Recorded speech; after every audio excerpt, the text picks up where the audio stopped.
Today I'm going to continue to talk about my previous subject on scales, but this time we're going to play a scale on one string. So this exercise and many others, which I'm going to show you in my next videos, is based on Samuel Applebaum's exercises. So Samuel Applebaum was a very talented teacher and composer who made a lot of books for students, which you probably have seen and maybe used as a child or later on as a teacher. And today I'm going to play the scale, which is called one finger scale. And the reason he wrote this scale, this exercise, is because this exercise is helping the frame of your hand. So I'm going to show you how it sounds, taking away my bow. So we are going to start on E string with one finger, and then we are going to play pizzicato with the pinky.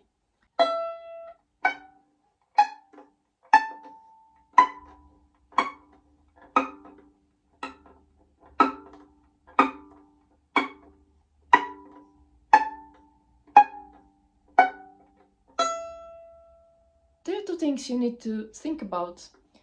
First thing is to bend your pinky, the one that you're plucking with, and also pluck with the fingertip, not with a nail. And listen to this ringing sound that you will produce.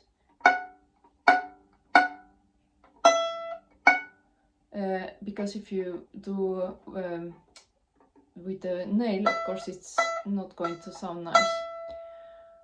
And the second thing is use more pressure on the finger, on the fingerboard.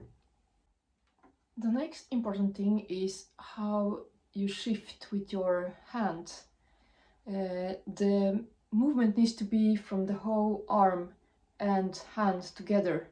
And also pay attention when you go to the fourth position, how your thumb is also moving and the arm is swinging a little bit out. So you can practice this motion first, so everything will move very smooth together. That will also help the frame of your hand, as we talked before, so that you know the position of each finger. Because if you get stuck here, you lose the position of your fingers. And this is often the reason that we play with bad intonation. And one last thing, think about the pressure on the finger, on the first finger when you are changing position. You have to release the pressure a little bit because you cannot have this tension on the finger all the time. So every time you change to the next note, you have to release the pressure of the first finger and then go to the next. Release, release, release. Next exercise for a good hand frame is almost the same. The only difference is that you're going to use harmonics instead of pizzicato, and your bow, of course, which will sound like this. I'm going to take D string because it doesn't sound so, the pitch is not so high.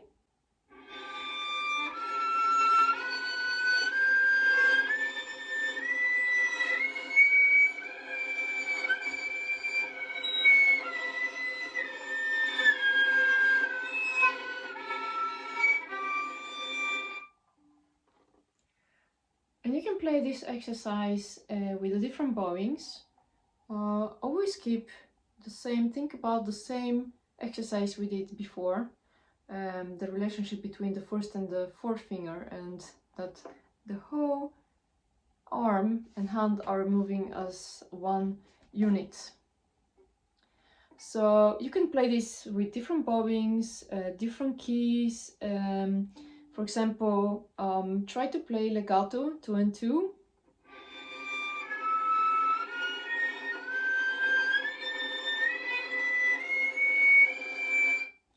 Or 4.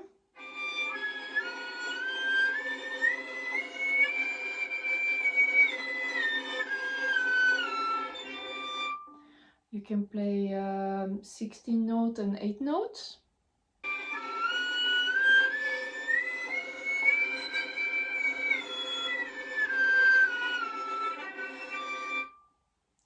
Sorry about the sound. And 16 plus 8.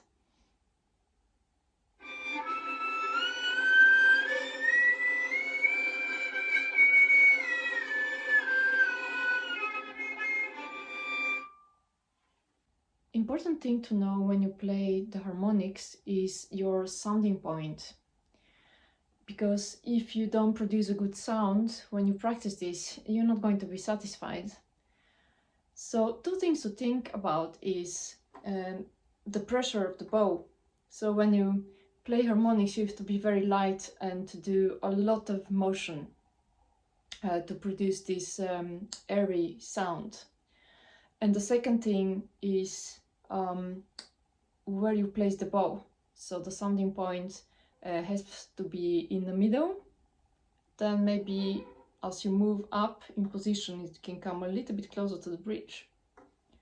So let's test this one. So first, the amount of bow I'm using, as I said before, very light pressure and fast movement.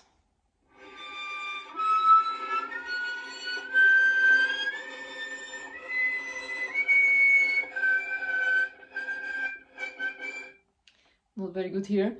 So up here I will try to move a little bit closer to the bridge to see what happened. So I'm in the middle now. And a little bit closer.